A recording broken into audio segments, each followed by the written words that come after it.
Olá, boa noite então, professores do município de Chapada. É uma honra estar aqui então, mesmo que remotamente, iniciando essa live formativa. Fico muito feliz aqui com o convite, toda a equipe da Secretaria de Educação, nessa parceria que a gente vem amadurecendo e fechando. E hoje é um dia muito especial, um dia histórico, tanto para os professores do município quanto para a Secretaria de Educação. E da mesma forma, os demais professores que atuam em demais áreas que estão recebendo a oportunidade não só de estar nessa live e posteriormente de integrar a turma do nosso curso de aulas digitais inovadoras de divulgação científica. Então, para explicar para vocês, hoje é uma noite formativa onde será possível apresentar para vocês algumas mobilizações e mostrar principalmente a importância, a relevância que faz e constitui uma formação continuada de professores, uma formação que tem objetivos práticos e de reflexão, e essa é uma noite de muita reflexão.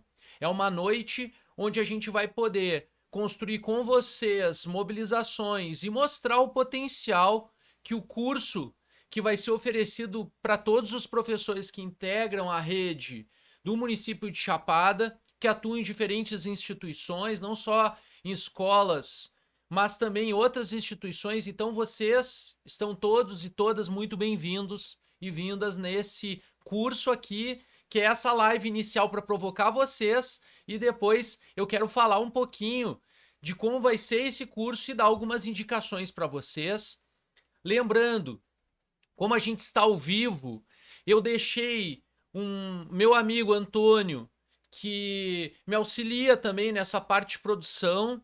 Ele sabe como funciona o curso, então ele vai estar online agora escrevendo para vocês as respostas e as questões que vocês tenham. É só escrever aqui abaixo, nos comentários mesmo, que ele vai estar falando com vocês. Eu resolvi fechar o chat para o online, porque acaba a minha conexão não é tão boa e nesse período aqui ela está muito inconstante, então para a gente não ter problemas de conexão e eu conseguir responder vocês de forma síncrona, é só enviar aqui embaixo as perguntas, o José vai estar respondendo para vocês aqui, e o que ele não souber responder, depois eu vou entrar no vídeo e vou responder, mas também algo bem interessante que vai estar acontecendo hoje com vocês.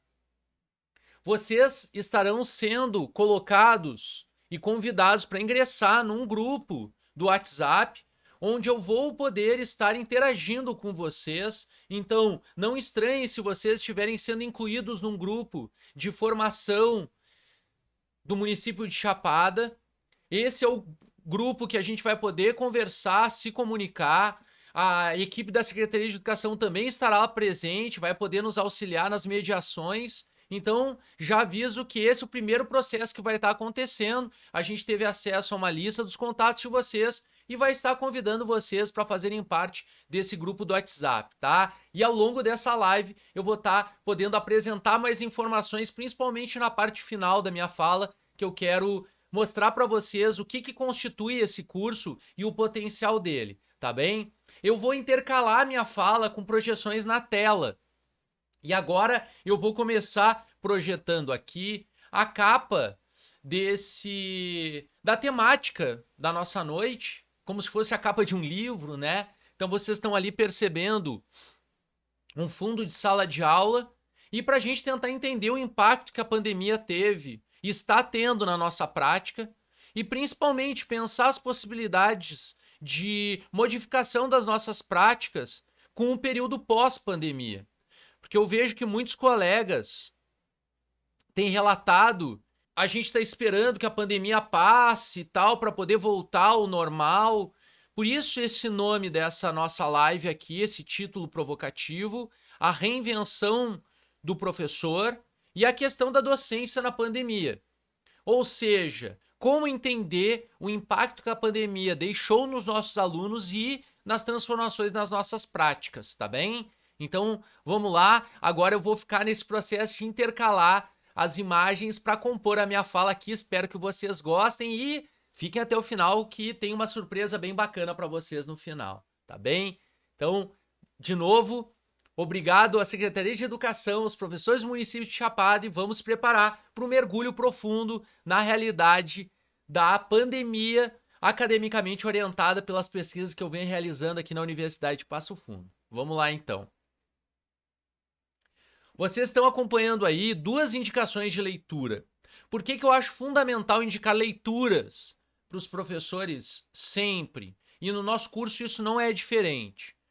Porque por meio das leituras, mesmo que o professor tenha uma rotina muito cheia, muito estafante, cuidado dos filhos, da casa, das atividades que estão chegando aos montes, quando a gente já tem o contato com os alunos em grupos de WhatsApp, a demanda por interação é muito maior, mas são leituras de livros que podem auxiliar vocês a refletir de uma forma diferente em relação à sua própria prática pedagógica, que essa live tende a conduzir vocês a um caminho de reflexão, mas obviamente nada substitui a leitura de uma boa obra. Eu indiquei duas aqui, uma intitulada Metodologias Ativas, Práticas Pedagógicas na Contemporaneidade, pensar qual é o impacto das metodologias ativas na tua prática pedagógica, o que tu poderia avançar, se é que muitos de vocês, eu ouvi relatos da Secretaria de Educação, já estão no processo de inovação, já estão engajados em atualizar suas práticas para receber esses alunos, a gente vai falar mais sobre isso.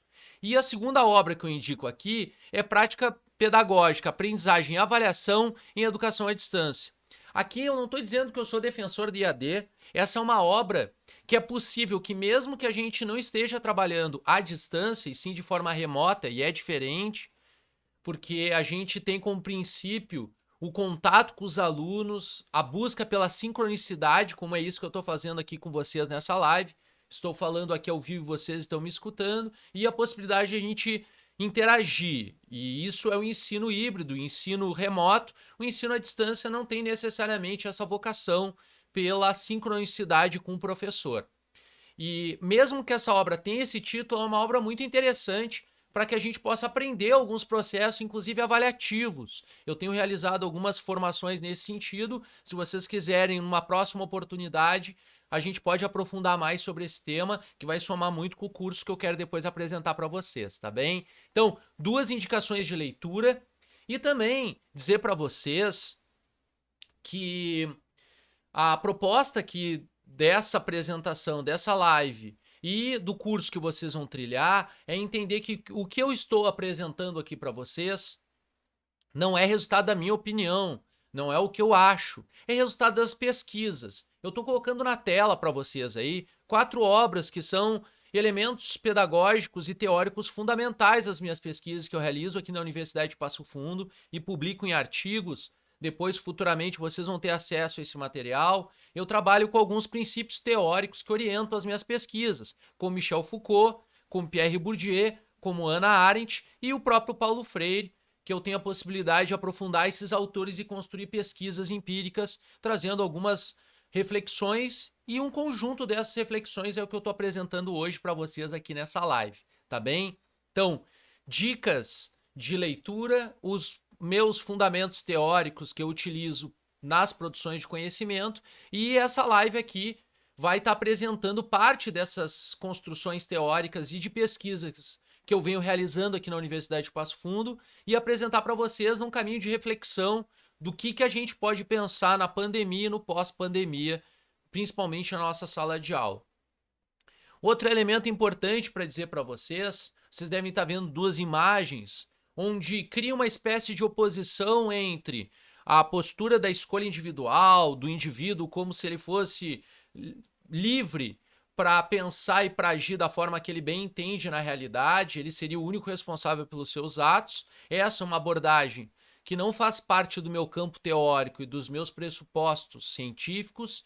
Vocês devem estar vendo a imagem da direita, aí sim, o que eu levo em conta para falar sobre educação e para falar sobre o contexto de pandemia e do que está ocorrendo na realidade educacional brasileira a partir dos contextos culturais, sociais e o impacto que a coletividade tem sobre o indivíduo. A minha formação de graduação e de mestrado é no campo da sociologia, das ciências sociais, por isso a minha abordagem aqui vai seguir, inclusive, minha tese de doutorado, em que eu discuto os comportamentos e as percepções da realidade por um viés da sociologia da educação, mantendo essa vocação. Ou seja, essa live formativa provoca vocês em alguma dimensão e, infelizmente, as lacunas são que algumas dimensões da minha própria pesquisa eu não consigo dar conta, por isso eu vou focar nas que eu tenho conhecimento científico acadêmico para sustentar aqui para vocês e provocá-los. Vou projetar na tela agora a imagem da realidade brasileira, ok? E essa é a realidade da desigualdade no Brasil. Vocês devem estar acompanhando agora na tela o quanto o Brasil é um país pobre. E é um país pobre não pelos recursos naturais ou pelo potencial humano, mas pela desigualdade social.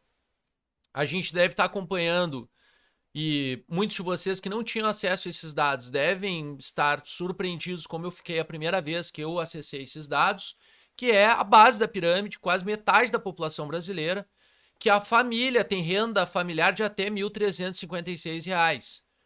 E uma considerada classe média abaixo, que é o que está em vermelho, são os outros 20% que tem uma renda familiar entre R$ 1.356 e R$ 2.000. Vocês imaginem o que é uma família vivendo ou sobrevivendo com R$ 2.000. Se isso já é preocupante, se a gente pensar no nosso orçamento, imagina de quem vive com 1.356 ou menos. Porque efetivamente nessa imagem, quem vive com 1.356 são aqueles que estão bem próximos do campo vermelho ali, daqueles outros 20%. Para baixo, só reduz quem está lá na base dessa pirâmide, vive abaixo da linha da pobreza ou abaixo da linha da miséria. E é muita gente nesse país. Claro que a cidade de Chapada vive uma realidade diferente, diferenciada. Essa pirâmide é diferente. Porém, a gente precisa entender que no campo de pesquisa do Brasil, a gente está trabalhando com a educação pública, e principalmente a educação municipal, que é aquela que nas grandes cidades está muito mais próximos das comunidades pobres, das favelas que a gente chama, ou das vilas, dos lugares mais afastados dos grandes centros, que acabam estando uma concentração representativa das escolas municipais, porque até é o público maior, a classe média e a elite, ou melhor, a burguesia brasileira, contrata serviços privados de ensino, inclusive muitos professores. Então, isso se justifica porque, principalmente nas grandes cidades, o ensino municipal tem uma vocação de trabalhar com os mais pobres, efetivamente, porque os demais pagam por uma educação privada. Dito isso, o que a gente tem que levar em conta agora para pensar a realidade educacional? É nos perguntar para que e para quem a gente ensina. Qual é o perfil socioeconômico, cultural, comportamental dos nossos alunos. E antes da gente julgar essa realidade, a gente precisa entender ela, porque é com base nesse entendimento que a gente vai conseguir atuar junto a esses alunos e entender qual é o universo cultural, vocabular e de interesse desses alunos. Por isso que esse curso faz tanto sentido e essa live provocativa aqui tem esse objetivo. Então, se a gente reconhece a realidade brasileira, a gente precisa pensar também, bom, o que é que mudou na escola e está mudando com esse ensino remoto, esse ensino híbrido, esse ensino que retorna em muitos municípios, mas de forma de rodízio. Então, os alunos ficam em casa um período, vão para a escola outro período, não encontram todos os colegas, não tem a mesma sociabilidade, cheio de protocolos e limitações para esses alunos. A gente precisa entender o impacto que isso tem na educação do futuro, que é o que a gente quer discutir, tanto no município de Chapada quanto para a educação brasileira. Vocês devem estar vendo imagens, que é o que a gente mais encontra na realidade dos alunos dos ensinos municipais das grandes cidades, onde a desigualdade é um fosso muito maior do que muitas vezes é a realidade das cidades do interior ou cidades de pequeno e médio porte. Aqui a gente está vendo imagens de alunos do Rio de Janeiro, de São Paulo, de Brasília, de Porto Alegre, que vivem essa realidade em suas famílias. Então, talvez muitos dos alunos de vocês não vivam uma realidade tão desigual quanto essa, de viver na beira do esgoto, com casas feitas com o que eles encontram nos lixões ou nos galpões de reciclagem, e muitos alunos com total falta de higiene, mas efetivamente é preciso pensar e essas imagens são mais para provocar vocês sobre a realidade dos alunos que vocês atendem e adequarem essa realidade ao que eu vou provocar hoje aqui nessa live e ao longo do nosso curso, tá bem? Um primeiro elemento que vocês já devem ter percebido, que a pandemia, de certa forma, escancarou a desigualdade brasileira. Ou seja, pós-pandemia, a gente vive uma realidade de aprofundar os abismos sociais, já está acontecendo no Brasil, o aumento do desemprego, uma crise muito grande, problemas de reinserção profissional no período de pandemia. Também o nosso risco, né, enquanto professores, de manter velhas práticas, como aparentemente o uso novo da tecnologia. Então, nós temos muitos e muitos colegas no Brasil que no período de ensino remoto dava a mesma aula que ele dava no período que ele trabalhava presencialmente na escola. Isso tem problemas, porque muito professor acha que ele está inovando muito, porque ele está ligando uma câmera, gravando ou articulando um conteúdo de forma remota, mas a forma dele pensar esse tipo de conteúdo é o mesmo que ele adotava no ensino presencial, hegemonicamente com aulas narradas, onde o aluno participa só se ele perguntar, senão o professor vai falar o tempo todo. E esse é o risco de vocês acreditarem que essa é a minha prática em sala de aula por estar me vendo numa live. Mas não, essa é uma live que tem o objetivo efetivamente de provocar através de uma fala mais narrada, provocando reflexões, mas vocês perceberão que ao longo do curso que vem por aí, que eu quero já já falar mais para vocês, é algo que vai ter uma outra dinâmica, uma metodologia bem desafiadora para vocês se perceberem na condição de alunos ou de cursistas que vão se formar nesse curso. Dizer para vocês que é algo bem interessante, que eu sou professor de Sociologia na Universidade de Passo Fundo.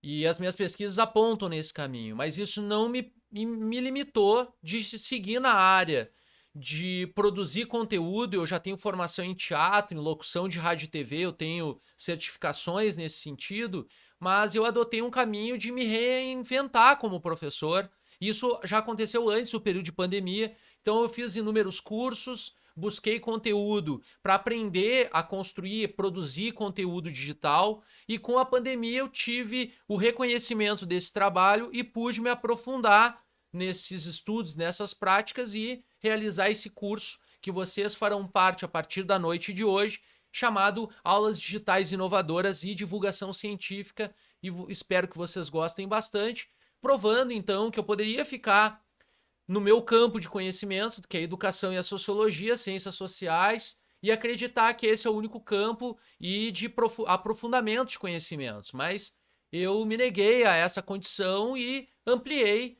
perspectivas de aprofundamento, e é isso que eu quero mostrar para vocês ao longo desse curso, que vai permitir que vocês aprendam recursos básicos de produção de conteúdo, de melhorar as aulas, as videoaulas de vocês, aprender a usar recursos tecnológicos. Então, todos os elementos tecnológicos que faltarem no curso, vocês podem me pedir que eu produzo mais conteúdo, disponibilizo lá sem problema nenhum nesse curso. Eu pensei em algumas plataformas, algumas ferramentas para vocês melhorarem, inclusive no ensino presencial. Tem dicas bem interessantes ali para que vocês possam seguir se aperfeiçoando e construir uma busca nesse sentido. Para além, então, seguindo a questão dos riscos, a gente desejar que o retorno presencial ocorra, podendo superar a pandemia, acreditando que a gente pode voltar para o tipo de aula que a gente dava antes. Vou falar mais sobre isso. O que eu posso afirmar para vocês pelas pesquisas e o que eu tenho estudado de pesquisas realizadas com alunos no Brasil inteiro é que os alunos já não são mais os mesmos. Os alunos entenderam a dinâmica das redes sociais, entenderam a dinâmica do aprendizado remoto e eles esperam mudanças e transformações no ensino, porque muitos alunos estão cada vez mais perdendo sentido na educação escolar. Eles estão lá obrigados, se sentindo obrigados, ou pela família, ou pela própria lei do Estatuto da Criança e do Adolescente, que preconiza que ele esteja na escola perfeitamente, mas esse aluno não pode ir para a escola obrigado e não conseguir se sentir acolhido, pertencendo àquele espaço e vendo significado naquele processo de ensino-aprendizagem para a vida dele. independente de concurso, vestibular, mercado do trabalho, para a vida, para a existência deste jovem. E aí tem aquela pergunta muito boa que eu gosto de realizar para os meus alunos de licenciatura: para que e para quem serve o teu conhecimento? Tu que está se constituindo como professor, que tipo de aula e mobilização do processo de ensino-aprendizagem tu deseja construir com teus alunos? E aí, vocês devem estar vendo na tela, tem um grande desafio de reinvenção nosso como professor. E aí eu aponto alguns potenciais ali que eu quero aprofundar na noite de hoje. Superar essa concepção enciclopédica, ou dessa geração enciclopédia, que a gente muitas vezes tende a acreditar que só o professor detém o conhecimento e se ele não explicar em aula, não narrar esse conteúdo na aula, o aluno não vai aprender e entender o que significa essa geração digital e o entendimento que eles têm sobre o seu próprio aprendizado e a sua própria atenção. Além disso, a gente tem o potencial de compreender a concepção de uma nova escola, ou seja, um espaço onde o jovem vai nas primeiras vezes obrigado, quanto mais novo esse aluno é, quanto mais nos anos iniciais, mais ele é participativo, mais engajado, e a gente percebe que quando ele vai ganhando mais idade, vai avançando nos anos, ele vai perdendo esse ímpeto, essa curiosidade, esse sentido de estar na escola e que a gente precisa recuperar. E como é que a gente recupera aí esse espaço? A gente percebe que aquilo que acontece nos anos iniciais, e os professores dos anos iniciais, dos prés, da creche, e esse processo que é anterior efetivamente a essa imposição de conteúdos que a gente vive na escola, estão de parabéns ao longo da história do Brasil. É o lugar onde a gente tem menor evasão de alunos. E quanto mais vai se aproximando para os anos finais do ensino médio, maior é o nosso desafio, porque tem cada vez mais um índice de evasão e repetência e alunos saindo sem sentido para a sua vida estudantil, seu futuro, não só no mercado de trabalho, mas nos espaços de formação continuada, pós, cursos técnicos, graduação e tantos outros que a gente conhece por aí. Então a gente precisa da escola dos anos finais, articulados com esse engajamento que os alunos iniciais têm, e do ensino médio, numa outra pegada. E aqui é uma sugestão de reflexão para vocês. Como a escola pode ser um espaço significativo de experiências, de descobertas, que possa ser oportunizado ao aluno descobrir o que ele ama fazer e estudar. Vejam o que é a concepção antes da pandemia. E aí eu estou falando dos anos finais e do ensino médio. Conselhos de classe onde cada professor acredita que a sua área do conhecimento é a mais importante. Então, se o aluno não tiver uma média, ele não vai poder progredir para o outro ano.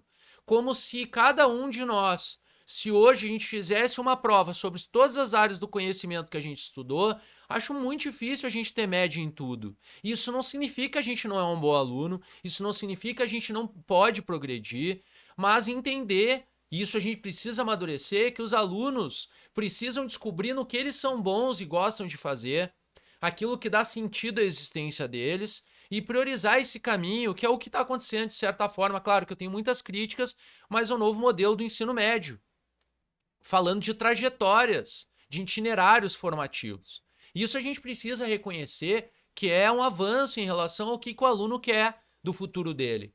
E, claro, a limitação, tem muitas questões que a gente poderia discutir desse novo modelo do ensino médio, mas a gente está entendendo que o aluno cada vez mais identifica que ele gostaria de trilhar um caminho de acordo com a própria personalidade ou o que ele deseja ou gosta de aprender. Por que a gente não pode construir um modelo de ensino e de educação em que oferte aos alunos sentidos e significados para essas áreas do conhecimento a partir do quanto a gente ama ensinar e deseja que eles sejam apaixonados pela área do conhecimento que a gente ensina?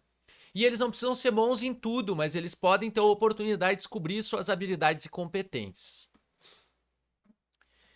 Na tela vocês estão vendo, então, os 3 grandes focos que eu quero discutir hoje e depois encaminhar para mostrar para vocês a plataforma do curso que a gente vai adotar aqui para mobilizar vocês e ensinar algumas dicas da inserção de vocês nessa plataforma e algumas surpresas bem legais. Vocês estão vendo na tela esses 3 campos que eu quero mostrar. O primeiro campo, de desafio que eu quero mostrar para vocês é mais geracional, tem a ver com as gerações dos professores em oposição aos dos alunos que a gente recebe hoje, ou seja, concepções educacionais, muitas vezes nos perguntando para que e para quem vai servir a avaliação e qual é o sentido das avaliações. Muitos de vocês devem ter vivido desafios enormes em relação ao nosso, e agora como é que eu vou avaliar os meus alunos se eu não tenho mais eles presenciais na escola? Como vai ser isso depois da pandemia? Uma segunda dimensão que é a abertura para o novo, ou seja, uma ressignificação da tua própria prática e do sentido pedagógico teu enquanto professor ou professora. E a última dimensão que eu quero enfocar, que talvez seja um dos pontos mais importantes do pós-pandemia, que é a questão tecnológica, ou seja, o acesso a novos conhecimentos e ferramentas disponíveis. Muitos professores dizem assim, mas eu não aprendi a usar essas ferramentas e agora eu tenho que produzir. Foi pensando nisso que o município e a Secretaria de Educação de Chapada trouxe essa proposta desse curso que eu quero já apresentar para vocês, tá bem? Na tela, então, vou projetar agora a questão da relação entre a geração e a concepção de ensino. Por quê? Porque a tendência do comportamento humano é ser ensinado de uma forma e reproduzir essa forma, o modelo. Então, se a gente aprendeu a dirigir por alguém nos ensinando a primeiro entender os pedais, depois a lógica das marchas, aprender a parar, acelerar, não deixar o carro morrer, para depois pegar uma rua e dirigir e aprender como é que se dá seta, como é que se estaciona, como é que se arranca em lomba. Tem toda uma ordem e uma lógica de ensino dentro desse modelo. Quem aprendeu a dirigir assim tem grande chance, quando vai repassar pelo menos algumas dicas, fazer a mesma coisa que a gente aprendeu na autoescola para ensinar, por exemplo, uma dica de direção para um filho, para uma filha. Esse é o princípio da reprodução. Isso acontece em todas as dimensões, não apenas num curso de autoescola. E é isso que eu quero mostrar para vocês na ideia de concepção de ensino. Dependendo da geração que a gente foi formado na escola, na universidade, a gente tem uma tendência de acreditar que se aprende e se ensina de uma determinada forma e as outras gerações, com acesso às mudanças sociais e culturais, tendem a entender e a aprender de forma diferente. A gente precisa entender esse processo de transformação da sociedade. Ou seja, para a gente romper com aquela lógica, se eu aprendi de uma forma, minha tendência era reproduzir essa mesma forma. E a gente precisa romper esse ciclo para que a escola e a nossa própria forma de ensino e aprendizagem seja mais moderna e seja mais inovadora. Quem é que pode se autoconsiderar? Eu não vou dar idade aqui porque isso não é definido por idade, mas por concepção. Às vezes, tem alunos que estão se formando agora, mas com professores com essa concepção de ensino. Então, vocês vão precisar se auto-identificar. Existe uma geração, considerada em geração, que tem uma concepção mais antiga de aprendizagem, que é muito característico daqueles que nasceram naquele período onde não existia internet, onde eles não tinham acesso a grandes bibliotecas e a compra de livros facilitada. Então era a biblioteca da cidade, a biblioteca da escola, era o que tinha, e quem dominava o conhecimento, que muitas vezes era o padre, o professor e o próprio radialista da cidade que comunicava as coisas e a gente ficava sabendo por esses três articuladores de conhecimento. E os professores tinham uma responsabilidade muito grande, porque diferente do padre e do radialista, eles tinham que educar a próxima geração com conhecimentos científicos. Então, e quem detinha esse conhecimento? Era o professor. O que acontece com essa geração marcada por esse contexto de falta de acesso e com limitação de quem detinha a possibilidade do conhecimento científico, é que se entendia que ou o aluno aprendia em aula ou ele não aprenderia. Por isso o professor tinha que correr com o conteúdo, ele tinha que correr com a matéria, porque se ele não ensinasse, no próximo semestre o aluno estaria perdido e o outro professor teria que retomar algo que não seria daquele período, inclusive numa concepção de ensino linear que a gente tinha. Então, o professor não só ensinava, mas ele objetivava que o aluno memorizasse. Por que o aluno tinha que memorizar? Porque se o aluno não guardasse na memória, ele perderia esse conhecimento, porque não teria acesso a um livro. Lembrem que na geração dos nossos pais e avós, não sei quantos anos vocês têm, mas nessa geração, ou a pessoa tinha dinheiro e tinha a possibilidade de ter uma enciclopédia em casa, na verdade, uma coleção de enciclopédias, que aí ela poderia consultar o que ela queria aprender, e isso só quem tinha dinheiro para comprar, era caríssimo na época esse tipo de livro. E quem não tinha, não teria como ter obras para poder aprender mais. Então o professor tinha responsabilidade, ele acreditava que o aluno tinha que memorizar. Por isso, tantos de nós memorizamos tantas coisas naquele período. Existia uma crença de que a memória era o melhor lugar para guardar o conhecimento. Se acreditava naquele período que prova e avaliação servia para essa finalidade, para saber se o aluno memorizou, se o aluno efetivamente aprendeu. Então vejam, se essa concepção já foi vigente e teve a sua legitimidade, bom, ela também tem as suas limitações. Se vocês observarem essas imagens que eu estou projetando agora, são das concepções de sala de aula daquele tempo, em que estava se limitado ao presencial, a materiais que tu podia tocar como um mapa, como um quadro, como uma classe, as classes com uma estrutura muito fixa, que nem se pensava em mobilizar essas classes para mudar os alunos de lugar, nem pensar em outras arquiteturas de ensino como uma sala em círculo ou em blocos. Bom, isso também diz respeito a essa geração. Vocês estão vendo ali imagens que ilustram muito onde se arquivava documentos, qual era a concepção do tempo num relógio ponteiro, ou de uma máquina fotográfica, depois a gente tinha que revelar, ou o telefone fixo. Então vejam, o ensino precisa estar conectado, e naquele período, de certa forma, estava com o que tinha de recursos e o que estava à disposição do acesso ao conhecimento. Por isso, se acreditava, então, que o professor ensinava para alunos que não sabiam, porque os alunos não tinham acesso a esse conhecimento. E o professor precisava impor a sua autoridade para ser respeitado. Se acreditava nisso. Então, o aluno era melhor que ele tivesse medo do professor para assim respeitar.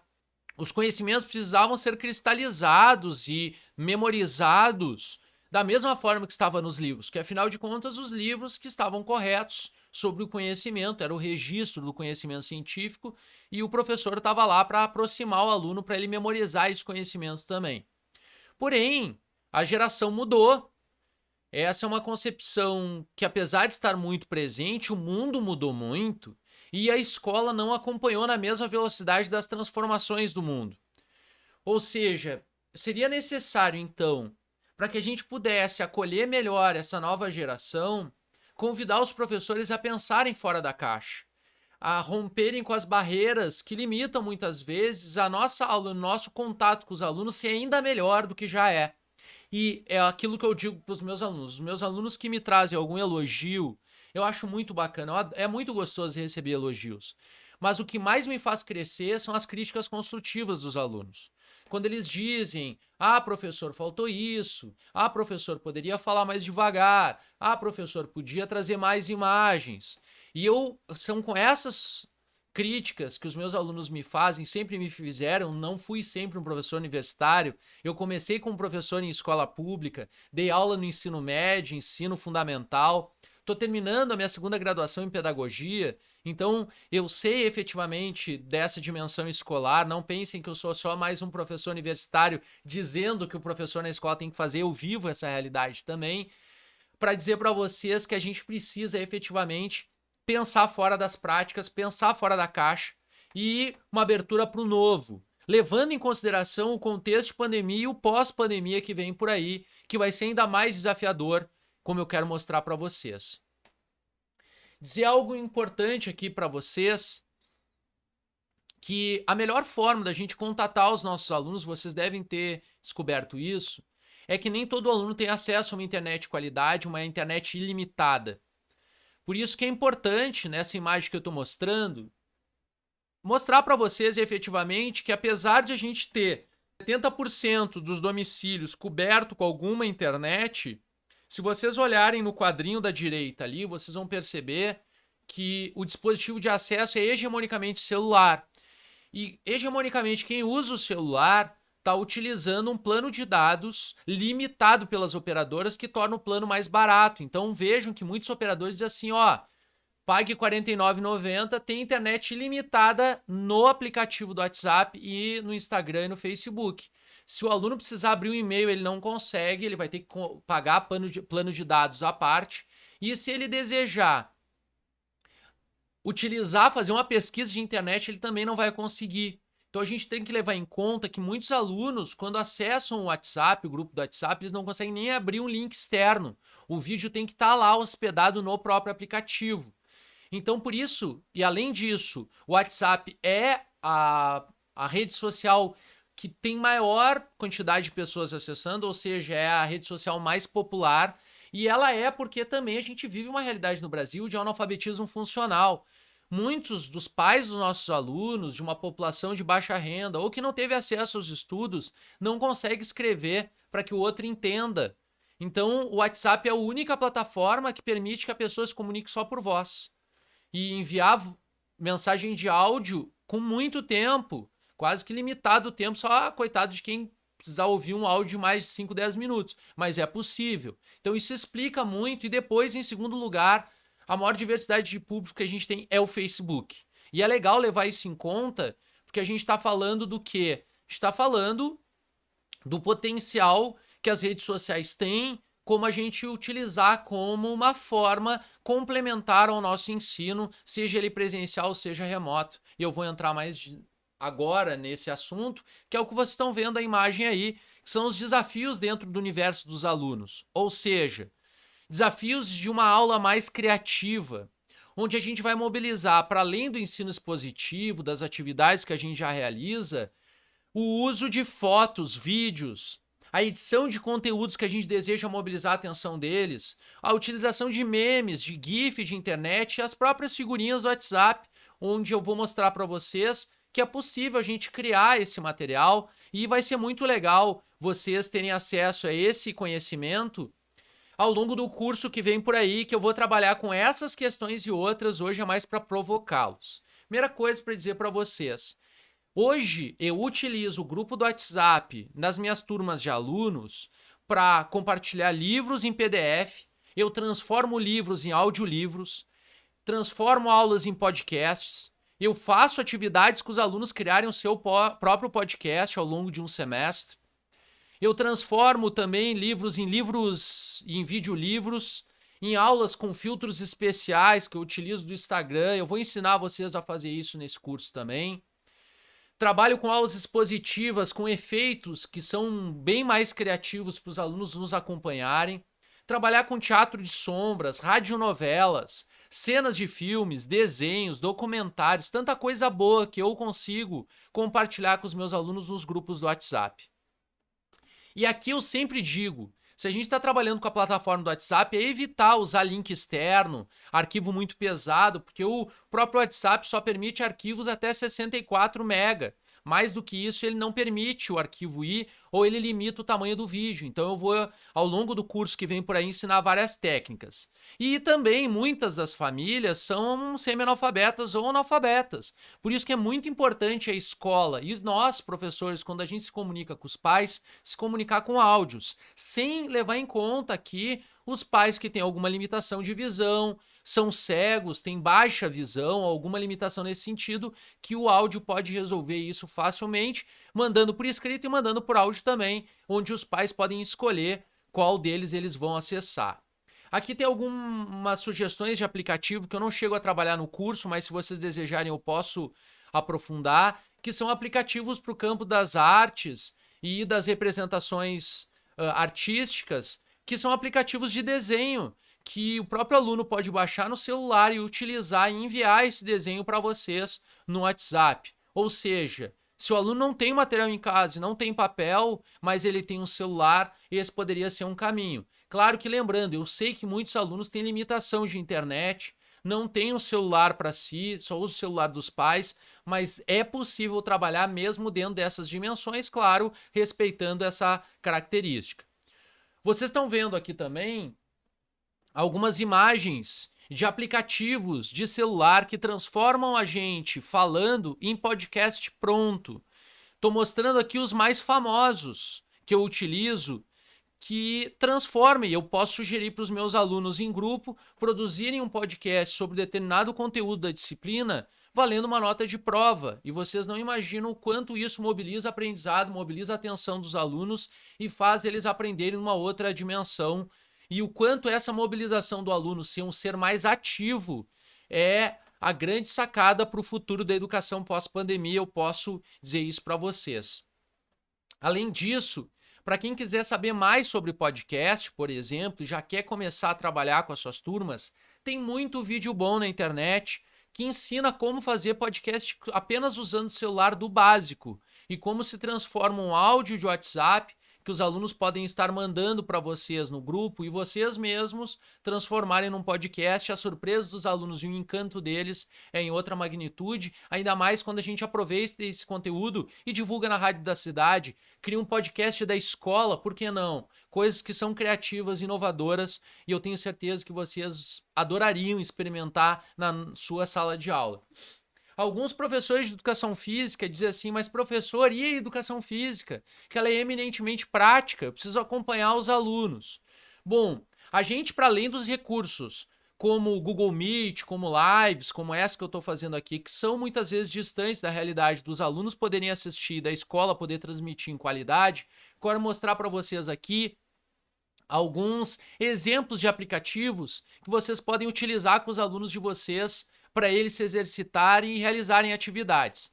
Tem profissionais de educação física que utilizam, vejam só, vídeos do YouTube de jogos como Just Dance, como Michael Jackson Experience, onde é filmado o jogo e o aluno é desafiado a fazer aquela coreografia junto com o jogo de videogame e o pai tirar foto ou fazer um videozinho da criança dançando. Mesmo que não seja igual a ter um videogame e ver a sua projeção na tela, os alunos adoram, se movimentam muito e são movimentos de forma mediana orientadas, porque quem cria aqueles movimentos sabe que são crianças, são jovens que estão exercitando, então não exige demais do corpo nem da postura.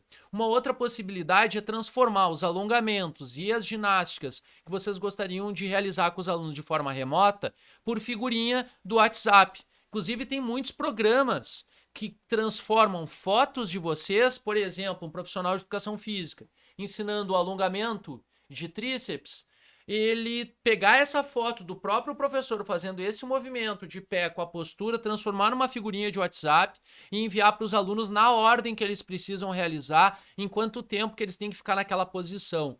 Ou seja, tem muito recurso legal, gratuito, disponível para a gente, mas que a gente muitas vezes não sabe como utilizar, porque a gente não tem tempo de aprender, e é por isso que esse curso que vem por aí vai auxiliar demais vocês.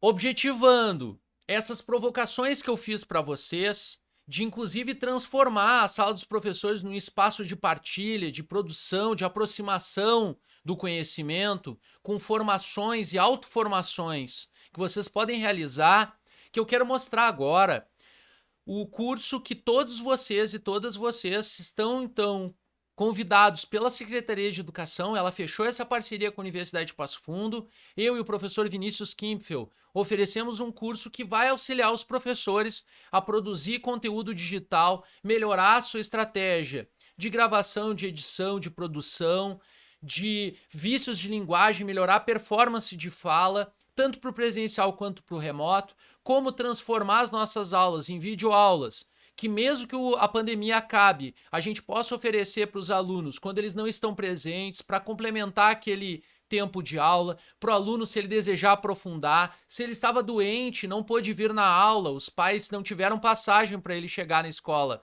no final daquele mês, a gente possa disponibilizar para esse aluno videoaulas nossas para que ele siga aprendendo mesmo em casa. Então vejam que a ideia de produção de conteúdo, o mesmo vale para redes sociais, o mesmo vale a gente ter uma comunicação mais criativa com os nossos alunos. Eu vou mostrar para vocês como vocês podem utilizar rede social, como por exemplo o Instagram, mesmo que vocês não queiram publicar nada lá, criem um perfil no Instagram, porque vocês podem utilizar os recursos dessa rede social para se comunicar com os alunos de vocês no WhatsApp na produção de vídeos. Ou seja, vocês não precisam só criar rede social porque vocês querem se aparecer, como muitas pessoas dizem por aí, ou porque vocês querem ser famosos, mas porque vocês querem aproveitar os recursos que estão lá gratuitos para construir aulas e comunicações com os alunos de vocês de formas mais inovadoras. Eu vou mostrar agora aqui na tela algumas dicas de livros que eu acho que são muito legais também para oferecer para os alunos de vocês. Livros como Bruno e João, que é a coisa mais linda. livros que falam sobre a raiva e sobre as emoções, que são temas tão legais. Então, essa outra obra que é muito bonito, Quero Nascer de Novo, e o que significa a criança, o amadurecimento dela em sociedade, livros muito legais, como esse do Ziraldo também, que é muito legal, fala sobre adolescência, e outros livros que são livros de literatura, que são dicas que eu sempre dou para os meus professores, meus alunos de licenciatura, que falam sobre viagens, sobre aventuras, uma leitura e uma literatura que possa somar o nosso campo do conhecimento, que a gente tanto quer que os alunos se desenvolvam. E essas obras aqui trabalham com diferentes campos do conhecimento de forma interdisciplinar. Então, quem sabe a literatura também não pode ser um caminho legal para nós, né? E agora eu quero entrar e eu vou mudar um pouco a tela aqui, eu vou mostrar a tela do meu computador que está aqui embaixo, que é onde eu estou projetando essas imagens aqui nessa live. E eu quero mostrar para vocês o que é, então, o curso Aulas Digitais Inovadoras. Eu vou colocar um clipezinho aqui. Quando o clipezinho acabar, eu vou para a tela do meu computador. Eu quero mostrar para vocês o que vai acontecer, então, no nosso grupo do WhatsApp e depois no ingresso lá na plataforma do Google Classroom. E vocês vão perceber que esse curso, que a partir de agora vocês serão incluídos no grupo do WhatsApp e farão parte dessa plataforma que é o Google Classroom, onde vocês terão um conjunto de videoaulas, todas elas gravadas, onde a gente vai poder interagir no grupo do WhatsApp. Ali no grupo do WhatsApp estarão então os membros da Secretaria de Educação de Chapada, todos os professores da cidade aqui que atuam em diferentes instituições, hegemonicamente professores do ensino municipal. Alguns, então, que vão estar podendo trilhar esse caminho formativo, e o objetivo é que essa plataforma seja amiga de vocês. Então vamos lá, vamos olhar. Eu vou largar um clipezinho agora e depois eu volto já direto da tela do meu computador e só volto a aparecer aqui no finzinho, tá bem? Só um pouquinho então, clipe na tela. Não entrou, vou lá de novo. Agora vai.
Olá, professores. Então, vocês estão acompanhando na tela a interface do Google Sala de Aula, o Google Classroom.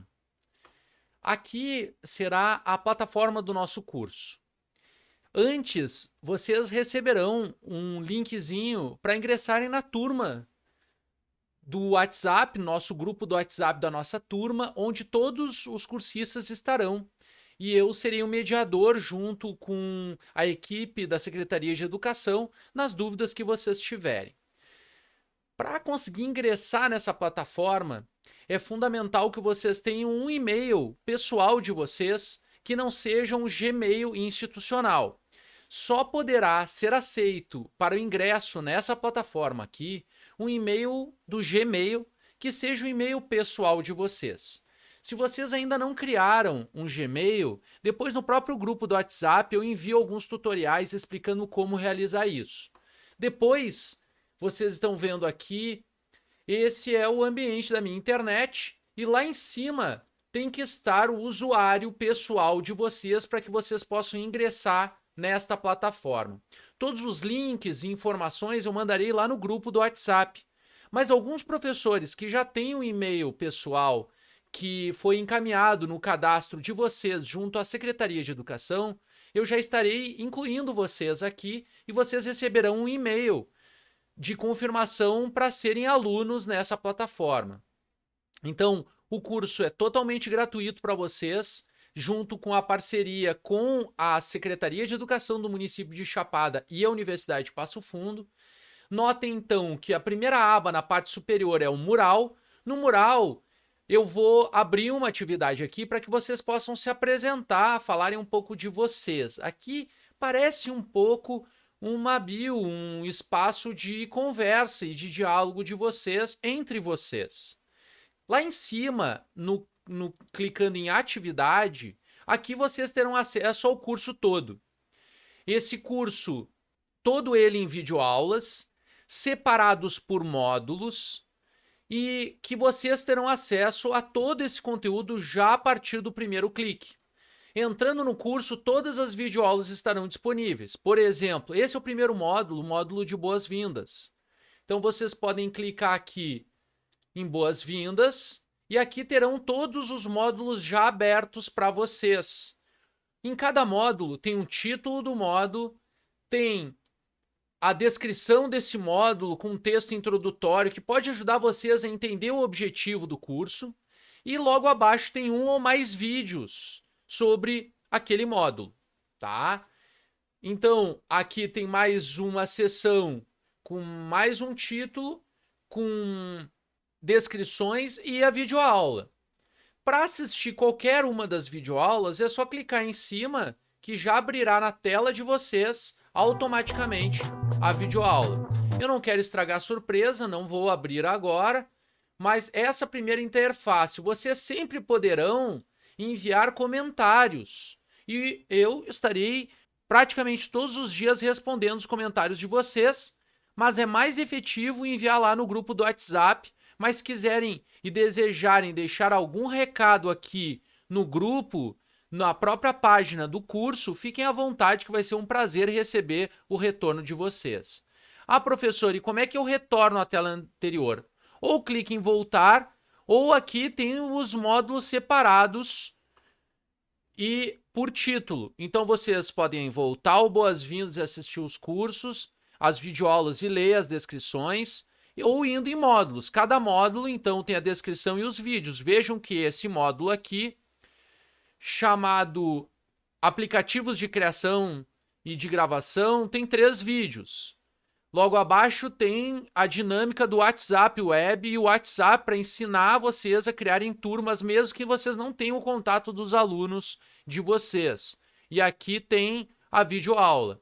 Então, vejam, o curso todo, ele não acompanha necessariamente uma linearidade, vocês não precisam assistir os tópicos na ordem. O que eu indico, assistam o Boas-Vindas, que tem a metodologia do curso, como ele se organiza, e depois vocês podem ir escolhendo os módulos que vocês acharem necessários para a realização do trabalho final.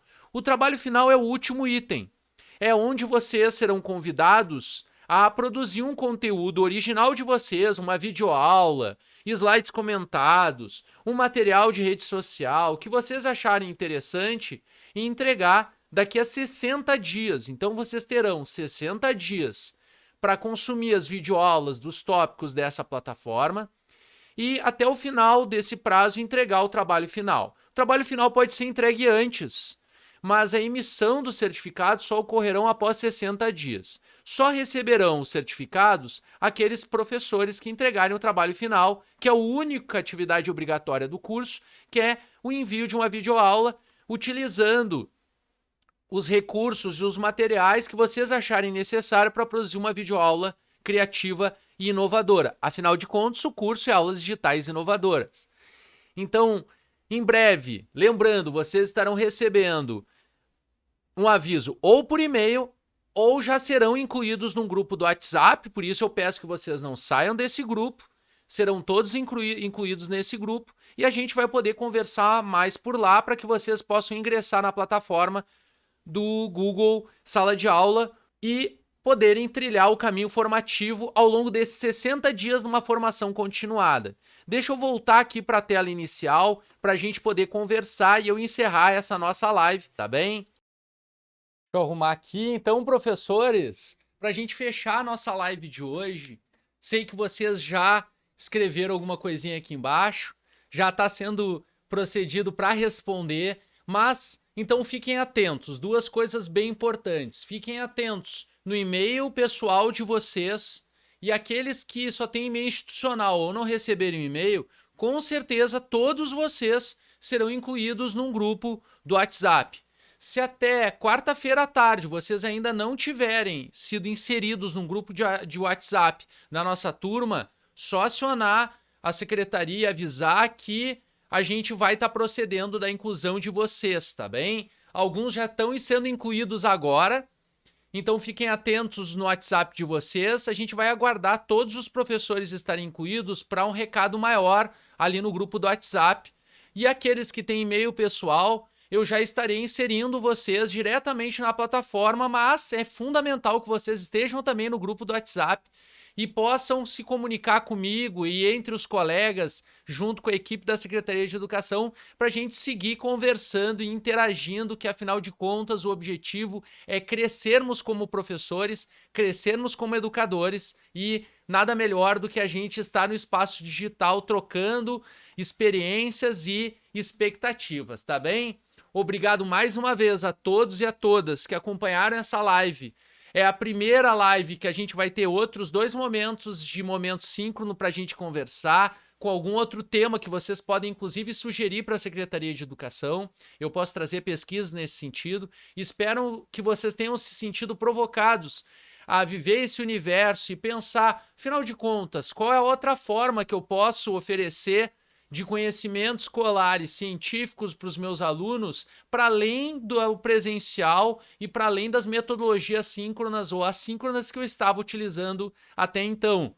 Vou apresentar vocês, então, um curso feito com todo carinho. Espero que vocês gostem e um abraço, ótimo descanso e aguardem. Ao longo dessa semana, até mais tardar amanhã de tarde, vocês já estarão no grupo da turma do WhatsApp ou já receberão um e-mail avisando que vocês estão incluídos no curso da plataforma Google Sala de Aula para a gente poder interagir e vocês terem acesso a todo o material. Como eu mostrei aqui na tela no meu notebook, vocês terão então acesso a todos os módulos e todas as videoaulas desde o primeiro momento que vocês entrarem na plataforma. Então podem assistir na ordem que vocês desejarem, mas indico vocês já essa semana acessarem o módulo de boas-vindas para entenderem a proposta do curso que vocês desejam aprender com esse curso e principalmente mudar nas suas práticas pedagógicas e incrementar elas com o universo digital e tecnológico, tá bem? Obrigado à Secretaria de Educação do município de Chapada, todos os professores. Fico por aqui e a gente se encontra lá no nosso grupo do WhatsApp. Para o nosso curso, ao longo desses próximos 2 meses, nós estaremos juntos lá, construindo conhecimento significativo para complementar e tornar ainda mais divertido e inovadora as aulas de vocês, tá bem? Um abraço, uma ótima noite e até breve. Valeu, pessoal! Obrigado! Uma boa noite para vocês! Valeu! Só aguardar a confirmação aqui do fim da live, tá? Um abraço! Até mais! Se cuidem! A gente ainda tá de pandemia, usem máscara, todos os protocolos e sejamos fortes que em breve a gente vence esse vírus. Valeu!